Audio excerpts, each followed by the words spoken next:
Hey guys, what's up? It's me, I'm Stricken, and today I'm doing a quick oil change on the car, and I'm going to show you the parts that I need for today and all the part numbers that you guys are going to need as well. So let's zoom down on the floor and see all the part numbers and parts.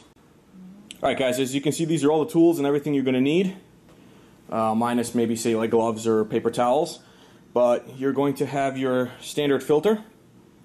I used Castrol 530 oil, a 17 socket for your ratchet, number 17, and crush washers. They come in a pack of 10, and this is my filter removal tool. Now you're going to see the way it is located underneath the car. It would be best to have a socket filter cap, but unfortunately mine's too small, so I'm forced to use this thing this time around, but I will get a cap later on, and your oil collection tray.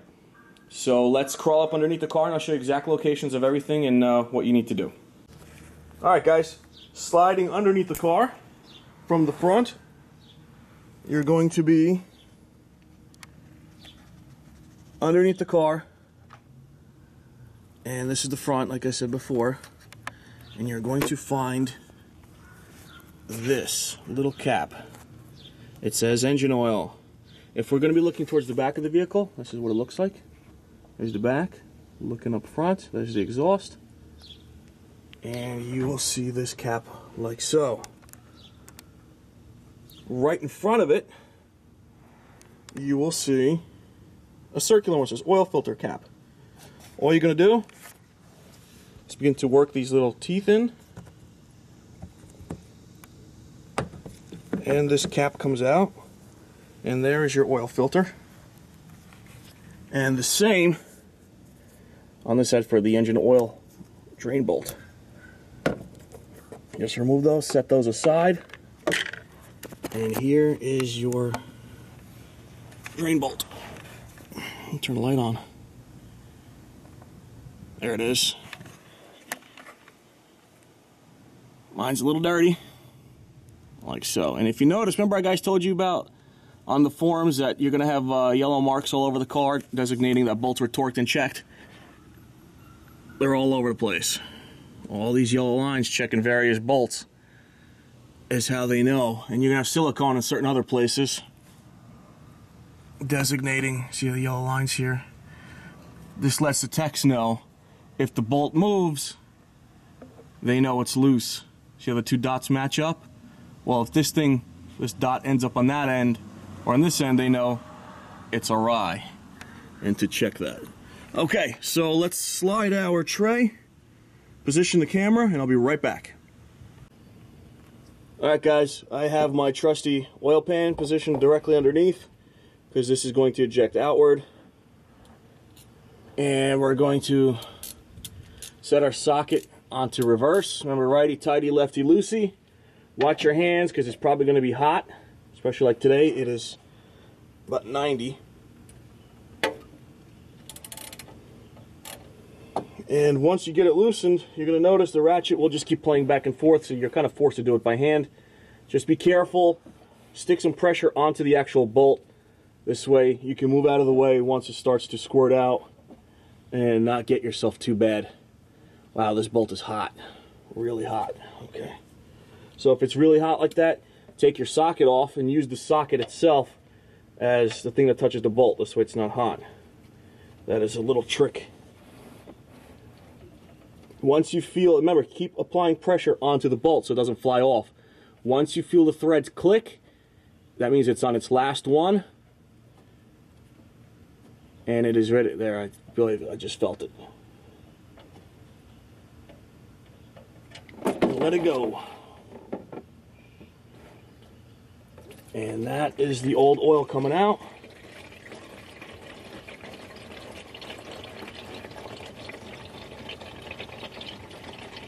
Hey, Miss Stricken, can I get the paper towels next to my toolbox over there?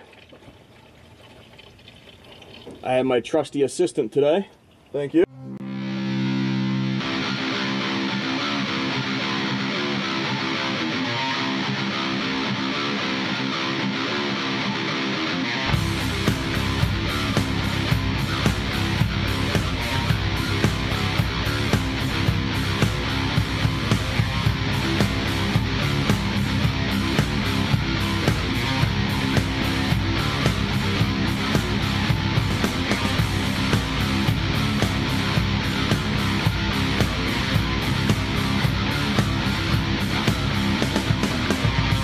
Alright guys, as you can see, it's done, and my bolt is in the pan.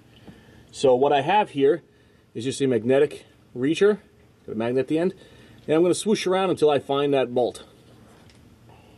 See how it picks it up? There you go. So you're just going to take a rag, take your bolt, put it in there, wipe it nice and clean.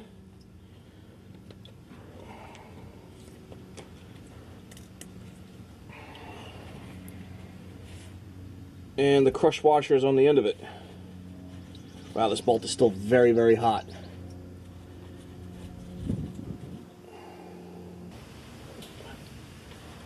Alright guys, this is your oil drain bolt. And you're going to notice the crush washer at the end of it. It's still on. I apologize, I got to hold it with a napkin, but it is very hot still. You're going to take a flathead screwdriver and attempt to manipulate it off your bolt if you choose to replace it. This thing is on pretty good though. Alrighty, and after a little bit of manipulation, you can hear it jingling. It is now coming off. And it looks to be in pretty good condition. It's not really deformed or anything. So you technically don't have to replace it, but it is a good idea to do so. Since I have them, I might as well do it. Just for a little added security. You're just going to try to thread it off.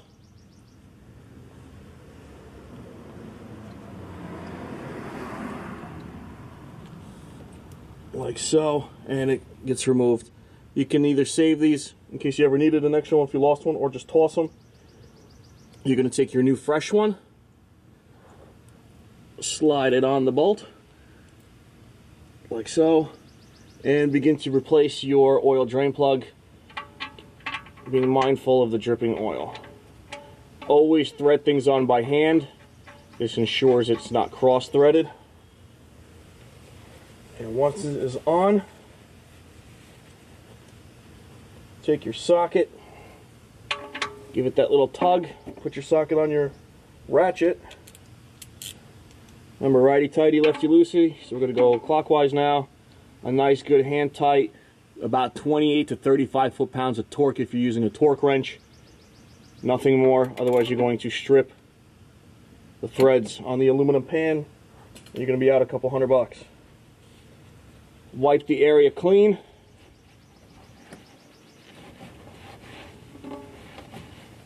Ensuring there's still no drips anywhere. Thank you. Alright guys, this step is not extra, or it's not necessary, but I like to do it since it's a new car.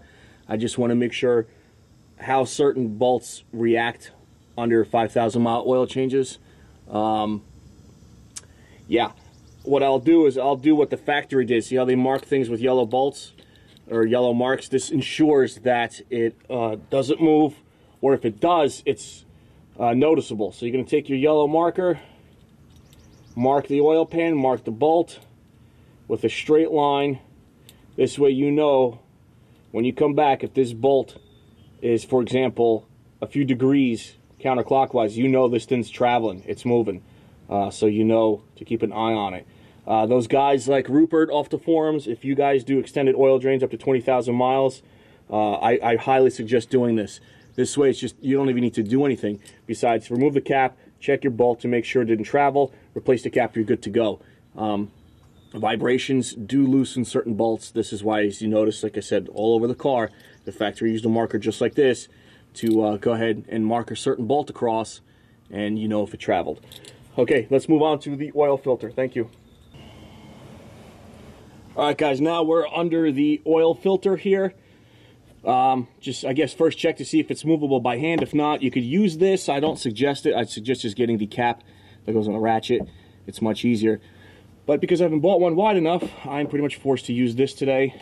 So you're going to slip it into here, put it on your filter, apply the counterclockwise torque, and you're going to start seeing a drip. Just be mindful of that. Have your pan ready here right on the bottom of it.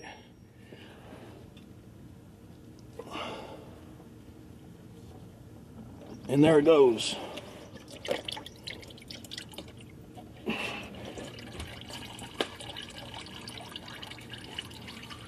Just let that drain out. That's normal.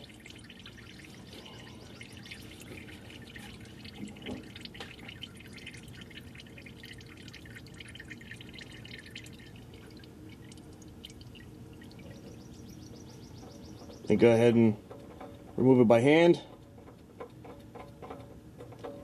Remember, supporting it like we did the bolt so it doesn't just blast off.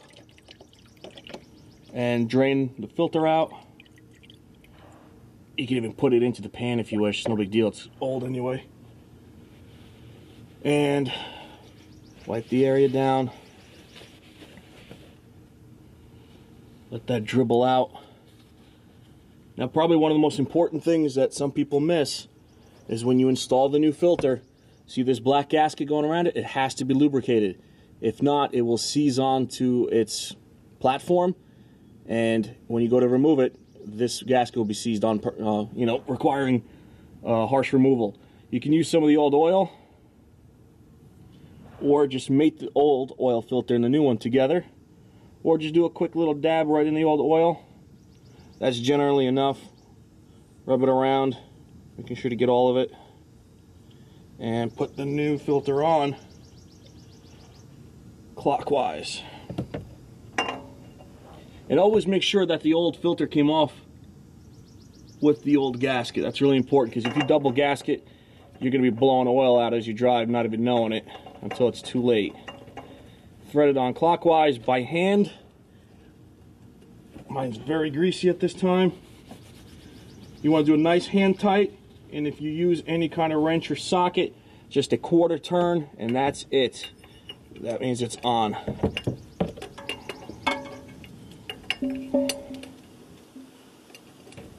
Alright, that is my quarter turn. That is on.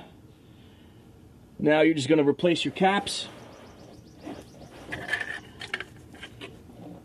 Here's my oil filter cap here. Replace that. Wipe it down. This way you know if you see oil, it's not from your oil change. And we're going to head up top, add oil, and we're done, guys. I'll see you up top. Alright, guys, from the front, here's your fill cap. And if anyone else wants to double check, mine says 5W20. I still use 530. The owner's manual says 520, 530, or 1030. And there is your filling area. You're going to put a funnel into here and fill your oil. Okay. I got my funnel in there, and you're going to slowly pour.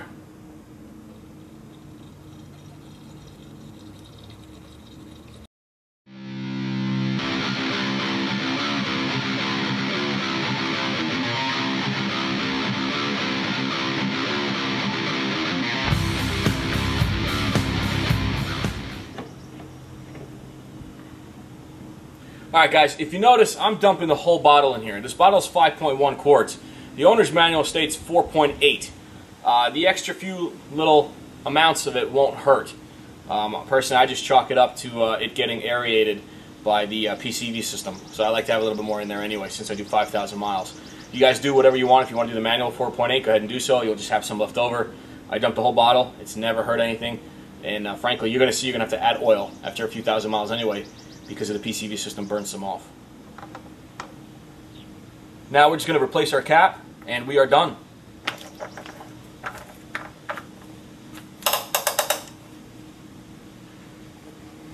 Alright guys, now that we rolled the vehicle off of our ramps, we left it on for about 30-40 seconds to a minute. We're going to take our engine level here, our dipstick, wipe it off, slide it back in, give it a second or two, and remove it. And you're going to take a level of it. It should be exactly where mine is. I don't know if you guys can see that, but it's right smack dab in the middle of it. You guys probably see just the brown, which is towards the L, but the clear is actually right smack dab in the middle. Do that one more time, and we are good to go. Alright guys, thanks for watching. Comment, rate, subscribe. Visit me on the Hyundai forums. I'll link that below. And enjoy your summer, guys. Happy motoring. Asshole, you did hit something. I did? Yep, your exhaust is bent. You're kidding. You dented it. What the fuck did you hit? Oh, I could have been that beaver. I was going to say it looks like a dog. Did you hit a beaver? I think so. He was running across the street. I didn't have time to stop. I didn't think I hit him that bad. Well, let's just say you gave him a headache and a half. Alright, well, that's what I will take a look at some other day.